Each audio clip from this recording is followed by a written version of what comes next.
Yo, what is up guys, Herta here, and today I want to talk about Herta Store. What are some of the things that you should be buying, and before you buy any of those juicy light cones that you want, what are some of the things that you might need to consider before buying them.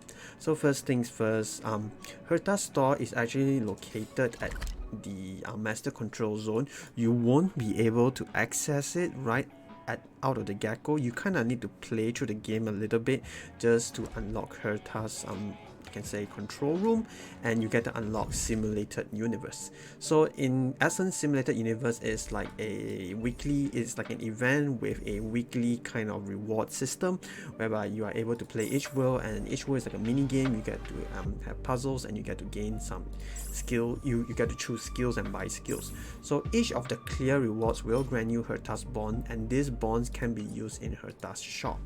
At the same time, you can get those kind of bonds from the weekly as well. So for this week specifically, we actually gotten one right over here. So I would really highly emphasize to try to unlock the simulated universe as soon as you can, so that you don't miss out on this kind of juicy weekly rewards. So with that being said, Herta Store. So Herta Store, looking at first glance, it is extremely juicy. Look at these rewards. You are able to buy 5-star light cones. Currently there are only 3 types, which is the Path of Destruction, the Path of the Hunt, and the Path of the Preservation. And at the same time, they give you the option to superimpose them, more than enough to superimpose them at the very least. And you get to buy Star Rail pass. So basically, what should you spend on, and what are the things you should be considering? So first things first, I would like to state that before you even consider about buying any of this, I would highly recommend you to save up, or at least try to roll through your standard banner. So which banner is that? So specifically this banner over here, the regular warp or the stellar warp.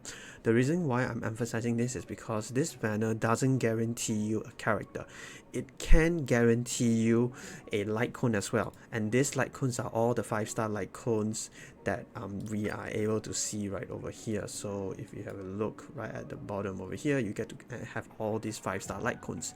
You might get any one of this, and it could be in the Path of Destruction, Preservation, or even the Hunt.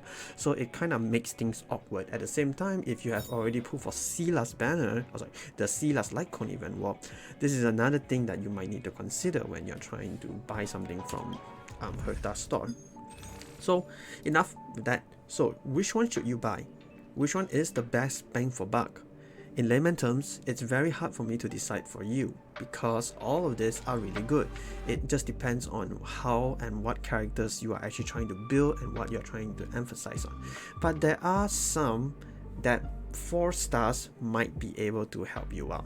So I'm gonna go through sequential ordering. So the first one, on the Fall of the Aeon, it's meant for the Path of Destruction. So on SI1, it basically increases the attack by 8% in the battle and up to 4 times. When the wearer inflicts weakness break on enemies, the wearer's damage increased by 12% for 2 turns.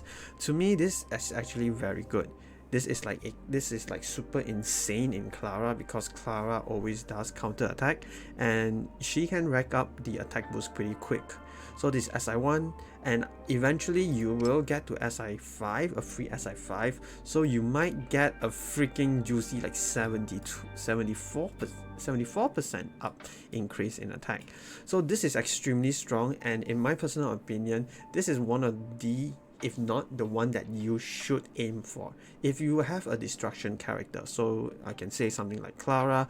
If you want to use the physical MC, you can use the physical MC. This is a very unique light cone, and in SI5 it does help a lot in terms of striking attack. But the downside about this is that this only gives you a flat bonus attack. It doesn't really help you it doesn't really help you in terms of like crit damage or crit rate. So that's the only downside. But outside of that, this is extremely strong.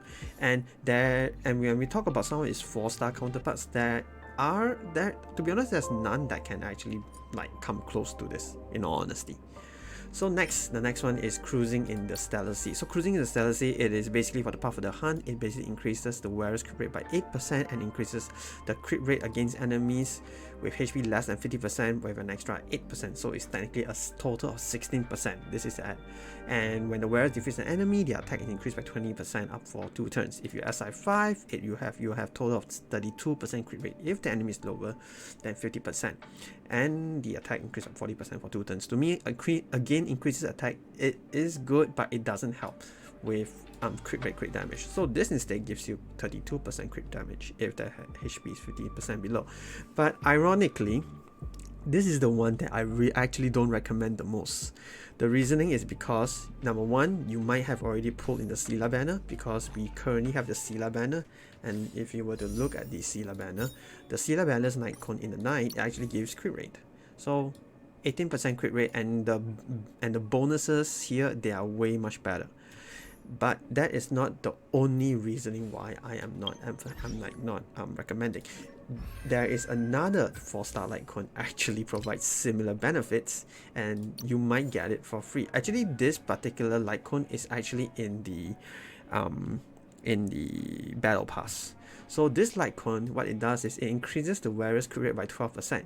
After a critical hit, there's a fixed chance to dispel 1 buff. So the crit rate is a flat 12% already. So if we were to compare that stats for stats, base level, this 4-star is already functioning better in terms of crit rate.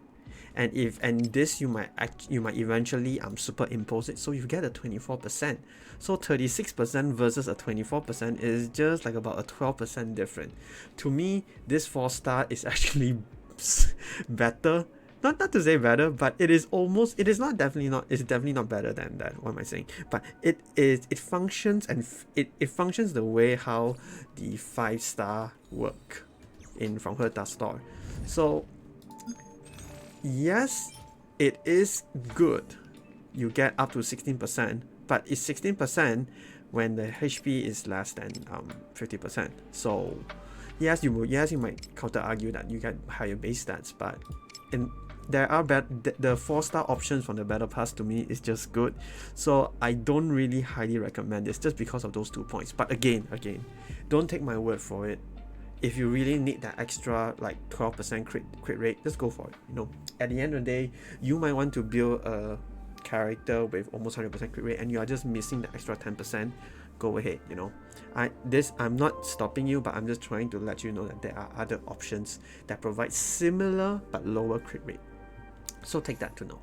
And last but not least, the one that I want to talk about is the texture of memories. So the texture of memories is the path of the preservation. So the effects is increase the wearer's effect resistance by 8%. If the wearer is attacked and has no shields, they gain a shield of 16% to their max health for 2 turns. This cannot be triggered more than once every 3 turns. If the wearer has a shield, when attacked, the damage they receive is decreased by 12%. Alright, so let's talk about this alone in SI1. It brings too much value until I have nothing to say. Number one, if it increases the effective resistance, meaning that you can't be torn, you can't be silenced, you can't be can't be freeze, can't be burned, all those stuff by 8%. That's good, because at the end of the day, that the bosses will do more and more debuffs to you. So having that extra 8% is pretty good.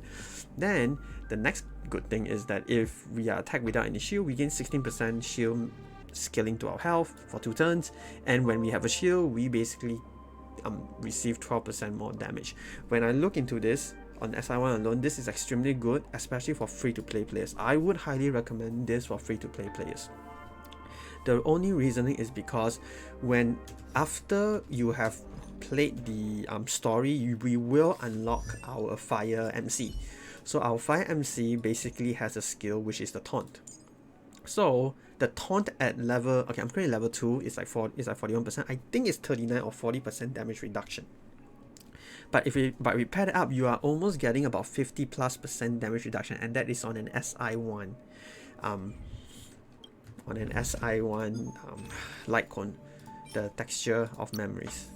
So to me, this is the most bang for buck, and if you eventually get this up to SI5, you are basically getting almost like 60+% damage reduction when you have a shield, meaning to say that he's gonna tank things for days. And with the effect resistance, this is just too good, especially for free to play, because you are guaranteed a tank and a taunter that is your MC. Alright, so another thing I would just want to talk about is, should I superimpose them the moment I start buying them? So like for example, I currently at 12, should I buy the on the fall of the Aeons or the texture of memory, since they're extremely good? Or maybe I want cruising on the sea, you know, depending on you. Should I buy them and should I superimpose them? My answer to you is, don't superimpose them just yet. Get the 5-star Aeons like coins for them as it is as I want. Then after that you get another 8, then buy the next one. The reasoning is because this stats alone, they are already good. They are extremely good. Yes, if you want to perform a showcase, then go ahead, you can superimpose them. But in my point of view is, save and get the next one, because if you're a free-to-play player, chances are you might have 1 to none light cones, unless you're extremely lucky. You know, unless you're extremely lucky in your like first 30 pulls or your first 10 pulls, you get a 5-star light cone, like the Sila one. You know, unless that. But as someone who always go into PT, I would recommend buy one of each, because this is unlike Genshin, where this is really unlike Genshin, whereby you have to use all 4 active characters, and all 4 needs to have at least good gear in order to survive in harder content. So with that being said, I would really emphasize in buying all 3 of this. Only then start buying the superimposer for either one of them.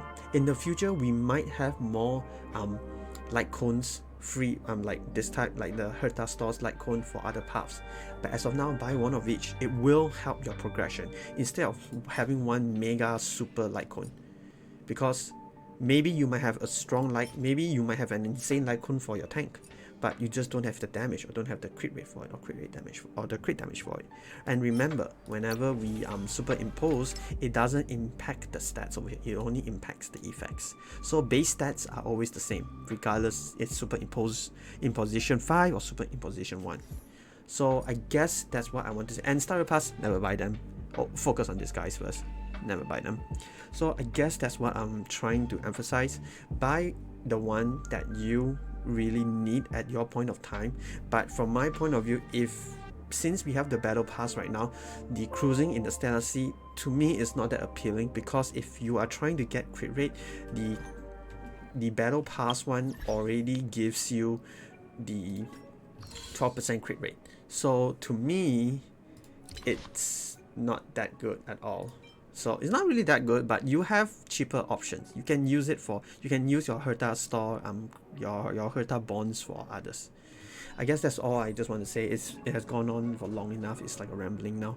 But thanks so much guys for watching. I hope you guys do learn a thing or two from here. And again, these are just my thoughts.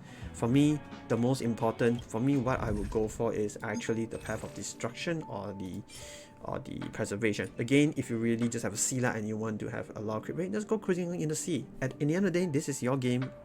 You are just gonna have fun. But I'm just trying to present to you what are the opportunity costs when you use these bonds, because it'll take a while for you to collect up to 8 again. But yeah, enough, it's enough from me. Thanks so much guys for watching. I hope you guys do enjoy this video, and leave a thumbs up and subscribe for more Honkai Star Rail content. See ya!